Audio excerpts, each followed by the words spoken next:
ముఖ్య కార్యకర్తల సమావేశానికి విచ్చేసిన పెద్దలు హనుమంతన్నకి, అలాగే జిల్లా అధ్యక్షులు ఖైరతాబాద్ జిల్లా అధ్యక్షులు రోహన్ రెడ్డి గారు అన్నకి, అలాగే అబ్జర్వర్స్ వినోద్ గారికి, సౌజన్య గారికి, వేదికను అలంకరించిన పెద్దలకి, మరియు ఇక్కడికి వచ్చేసిన ముఖ్య సీనియర్ కార్యకర్తలే కానీ సీనియర్ నాయకులే కానీ అందరికీ కూడా ప్రతి ఒక్కరికి కూడా నా యొక్క నమస్కారాలు తెలియజేస్తున్నాను.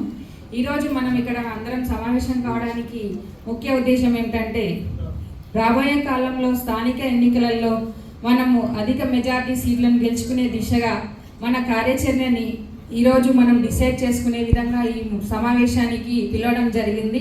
అలాగే మన అందరం కూడా ఇక్కడ మన డివిజన్లలో కానీ మన కాన్స్టిట్యున్సీలో కానీ ఎలాంటి లోటుపాట్లు ఉన్నా వాటన్నింటినీ సరిచేసి మనమందరం కలిసికట్టుగా పనిచేసి మనము కాంగ్రెస్ పార్టీని రాబోయే కాలంలో ఇంకా పటిష్టం చేసి అధిక సీట్లతో గెలిపించుకోవాలని ఈ సందర్భంగా అందరినీ కోరుకుంటున్నాను. అలాగే మహిళలు కూడా చాలామందికి అవకాశం కలుగుతుంది.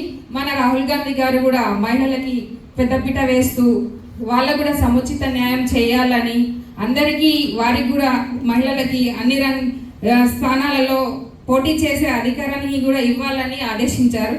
అలాగే మన మహిళలు ఇంకా బయటికి రావాలని, వాళ్ళందరూ కూడా కాంగ్రెస్ పార్టీలో బలోపేతం చేసి వారి వంతు కృషి కూడా చేయాలని ఈ సందర్భంగా కోరుకుంటున్నాను.